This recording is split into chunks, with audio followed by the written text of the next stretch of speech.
Doctor. Welcome to the program. I think that's all about the virus joke. No. Listen, whenever your name comes up, I think of two things. One, the great movie Rounders, tremendous film. Thank you. And I just now heard, which I don't believe, possibility of a second Rounders. I don't know how you make a second Rounders. Is there a possibility of it? I think there is a possibility of it. I think, yeah, we couldn't have had more fun making that movie. That was one of the best gangs of people ever. Yeah. And we did it right on the cusp of what became the kind of the resurgence of the poker phenomenon. And I think, you know, Matt and I talked later. We should have negotiated like a 5%, you know, rake on every poker pot that was played after that, because then we could have made the film with our money. Yeah. But the movie actually created a new enthusiasm for the card game, didn't it? I think it did. I think it was a part of it, yeah, for sure. And certainly, some guys like Chris Moneymaker, when he won the World Series, said he started playing poker because he saw the movie. And I literally stopped going to Vegas for many years because so many people were scream worm. Oh yeah, They would say worm, you know. Yeah, that happens to me, and I wasn't even in the movie. It's the oddest thing, but never mind. You mean they scream worm? They scream worm. There he is. Get him. It's worm. That has to do with a number of other things. Other things, yeah, let's don't get into them. And the other thing that we always talk about when your name comes up is the fact that you didn't live in my building. Right? You didn't live in my building. Never. Yeah, that's. Never. I just wanted to clarify. It wasn't me. No, I know it wasn't you, but we always talk about that. Yeah. We're both young enough that it could still happen. All right. I'll see if maybe there's a vacancy. Yeah. You're going to have free time on your hands. I will. You can sure. I can show you. For me. I can show you apartments. Yeah. Now, how about this? You had a relationship with Mike Nichols, who passed away, to my knowledge, unexpectedly within the last 12 hours or so. I'm glad you mentioned that, just because, you know, I think it's important to acknowledge people like Mike. He was, you know, for people in our industries, comedy, television, films, and theater, he was one of the absolute giants. Not just an innovator and a incredible talent, but he really was one of those people who every great actor and director and writer you've ever known at some point went to Mike for advice, and they always got it, and it was always generous. And I met him when I was filming my first film, Primal Fear, in the Paramount lot, and Mike was filming the Birdcage next door, and I was such a fan. You know, I mean, he was really one of the gods for people of my generation, and I went over and got to meet him. And I had never done anything. He had no idea who I was, and he was so encouraging and engaging and generous, and they really they broke the mold on guys like Mike. And I think sometimes, you know, people don't know about people like Mike. You know, younger people don't know about the things someone like that did, but he changed everything. Influence. And Paul and I probably would have the same memories of Nichols and May, and they would appear routinely right here in this theater on the Ed Sullivan Show. And in those days, I was accustomed to comedy being a guy coming out and telling jokes, and here were these two people coming out doing little vignettes, little scenes that were hilarious. And it was my first introduction to what later I think became known as improvisational comedy. They changed comedy. Then he directed Who's Afraid of Virginia Woolf and The Graduate and Carnal Knowledge and a million great plays. And the volume of the great things he did is staggering, but he also really was a great intellect. I mean, if Mike Nichols was eating lunch alone in Hollywood, that was the smartest table in Hollywood. And if anybody else, I think if anyone else sat down with him, if anyone else sat with Mike, the IQ at the table got lower.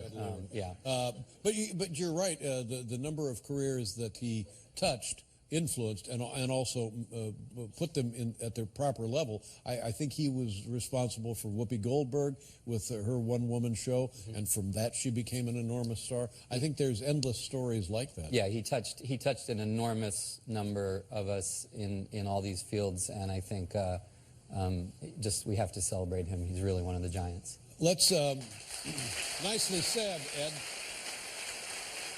Now we had Michael Keaton on the program not so long ago talking about Birdman, and the thing that I think I didn't mention or failed to mention about the film, one gets the impression that it's occurring in real time because of the seemingly non-stop scenes. There don't seem to be many edits from scene to scene in the film. No, there are none, in the sense that there are no visible cuts in the film. It moves in a very dreamlike way, and in that sense, it's kind of unlike anything. I mean, people come and they talk about films there, but I have to say it's a really unique piece of cinema that these guys have created. And doing it this way, does it make your job more difficult? You know, I don't think so. It changes it. You spend an entire day to get one enormous unbroken piece with many scenes tailing on after the other. But I enjoyed that. I mean, there's a certain vanity in it. You know, it's the actor. They say go, and they can't mess with you for 15 minutes. But I also think that it's very liberating. I found it to be a very exciting way to work. It put a lot of pressure on rehearsal. Everything has to be blocked and choreographed. Yeah. And if you're in a particularly long scene, you don't want to be the guy near the end of the scene to flub your line, obviously. No, but you know, the real pleasure of it is not sort of getting through it without screwing up. It's getting, you know, if you're my age, you grew up folding down the HBO guide to see when Night Shift was on. You know, I mean, Michael was like, you know, there was no one like him, and he so for me, there were two challenges. One, he just makes me laugh. Yeah. He makes me laugh. That's and right. it didn't even have to be a funny scene. He throws a look. Yes. He you know, he pulls a face better than anybody. And I found it very hard. I can imagine to that. not laugh when working with him, even when we were supposed to be angry at each other and all these things.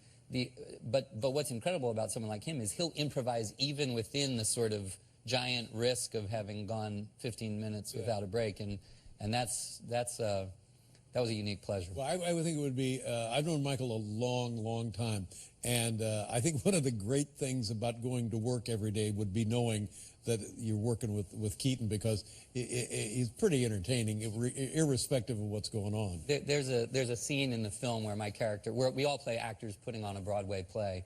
It's a very funny film. But there's a scene where my actor, who is a very method performer, gets actually aroused on stage in some very tight underwear, and it leaves very little to the imagination. And Michael, we lost at least 6 or 7 takes because I couldn't stop laughing at the face he kept pulling. He pulled, every one of his reactions was different. I've never enjoyed that kind of attention from a man as much as I did. It's a big man to admit it. Well, this is a wonderful film. There's many reasons to like this film. Chief among them is you're not going to see other films like this. It is unique. The acting performances are lovely, and it's a bit of fantasy, and the direction is incredible. We have a clip here, Edward. What is it going to be? Well, Michael and I have kind of. Is it the boner scene? No. What did he say? No, if you come back like Larry King on an online show, we can show that one. But no, this is 2 actors arguing on the street about what happened on stage that night, and it's, by the way, you and Keaton, a good combination, and you kind of want to see more. You should do more films together. Here it is, Birdman, ladies and gentlemen, it's in theaters now. Hey, they don't know you, your work, man. They know the guy from the bird suit who goes and tells coy, slightly vomitous stories on Letterman. Well, I'm sorry if I'm popular, Mike. You know, I don't give popular. Popularity is the slutty little cousin of prestige, my friend. okay, I don't even know what that means. So, yeah. It means my reputation is riding on this, and that's worth a lot. Exactly. You, yes. If this doesn't work out for you, you off back to your studio pals and dive back into that cultural genocide you guys are perpetrating. You know, the douchebag's born every minute. That was P.T. Barnum's premise when he invented the circus, and nothing much has changed. And you guys know that if you crank out any toxic piece of crap, people will line up and pay to see it. But long after you're gone, I'm going to be on that stage, earning my living, bearing my soul, wrestling with complex human emotions. Right. Yeah, there you go. I'm telling you. That was, I want to say, the reference to this show was, that was my little